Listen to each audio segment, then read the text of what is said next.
Mist, carbon black, forest sage എന്ന 3 കളറിൽ നമുക്ക് ഇത് മേടിക്കാനായിട്ട് സാധിക്കും കേട്ടോ. പ്ലേ ബാക്ക് ടൈം എന്ന് പറഞ്ഞാൽ മാക്സിമം 40 ആണ്. അത്യാവശ്യം വലിയ കുഴപ്പമില്ലാത്ത ഡീസന്റ് ആയിട്ടുള്ള ഒരു ബിൽഡ് ക്വാളിറ്റിയും കാര്യങ്ങളൊക്കെ ഇതിന് വരുന്നുണ്ട്. പിന്നെ ബോട്ടിന്റെ ഒരു സൗണ്ട് എന്ന് പറഞ്ഞാൽ അത്യാവശ്യം ബോട്ടിന്റെ ഒരു സിഗ്നേച്ചർ സൗണ്ടും, പിന്നെ ഇതിനകത്ത് തന്നെ വേറെ നമുക്ക് മോഡിലേക്ക് ഇടാം. ബീസ്റ്റ് മോഡ് എന്ന് പറഞ്ഞാൽ മോഡ്, ആ മോഡൊക്കെ ആയിട്ട് നമുക്ക് 2 രീതിയിൽ നമുക്ക് സൗണ്ട് ആസ്വദിക്കാനൊക്കെ ആയിട്ട് സാധിക്കും. ഇത് ക്വാഡ് മൈക്ക് ടെക്നോളജി ആട്ടോ, വിത്ത് ENC ടെക്നോളജി ആണ് യൂസ് ചെയ്തേക്കുന്നത്. ANC കാര്യങ്ങളൊന്നുമില്ല, ENC ആണ്, എൻവയോൺമെന്റ് നോയിസ് ക്യാൻസലേഷൻ ആട്ടോ ഈ ഒരു ഇയർബഡിനകത്ത് ഇവർ കൊടുത്തേക്കുന്നത്. വിത്ത് ക്വാഡ് മൈക്ക് ടെക്നോളജി കേട്ടോ, നോയിസും ഒന്നും ഇല്ലാതെ നമുക്ക് ഇത് കോളിംഗ് പർപ്പസിനൊക്കെ യൂസ് ചെയ്യാന്നാണ് ഇവര് പറയുന്നത്. ഒരു ആഴ്ച ഞാൻ ഇത് യൂസ് ചെയ്ത് നോക്കിയായിരുന്നു. ഈ സാധനം അത്യാവശ്യം നല്ലൊരു സൗണ്ട് ക്വാളിറ്റിയും കാര്യങ്ങളും ഉണ്ട്. പിന്നെ ഇതിന്റെ മെയിൻ ഒരു കാര്യം, ഇത് വേഗം തന്നെ പെയർ ആവുന്നുണ്ടോ. നമ്മൾ ഇയർബഡ് കേസ് ഓപ്പൺ ആക്കുമ്പോൾ തന്നെ ഇത് പേഡ് ഒന്ന് ചെയ്ത് വെച്ചേക്കുവാണെങ്കിൽ വേഗം തന്നെ ഇത് കണക്ഷൻ ആവുന്നുണ്ട്. 3 mm ഡ്രൈവർ ആണ് കൊടുത്തേക്കുന്നത്. 45 ms ലോ ലാറ്റൻസി ആണ് ഇത് വരുന്നത് കേട്ടോ. അതുകൊണ്ട് തന്നെ ഗെയിം കളിക്കുമ്പോൾ ആണെങ്കിൽ തന്നെ നമുക്ക് ഒത്തിരി ഒരു ഡിലേയും കാര്യങ്ങളൊന്നും വരത്തില്ല.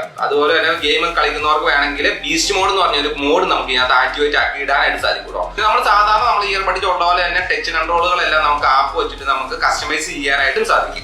സബ് ചാർജ് എന്ന് പറഞ്ഞ ചാർജ് ഉണ്ട്. 10 മിനിറ്റ് നമുക്ക് ചാർജ് ചെയ്യുവാണ്. 120 മിനിറ്റ്സ് നമുക്കിത് പ്ലേ ബാക്ക് ടൈം നമുക്ക്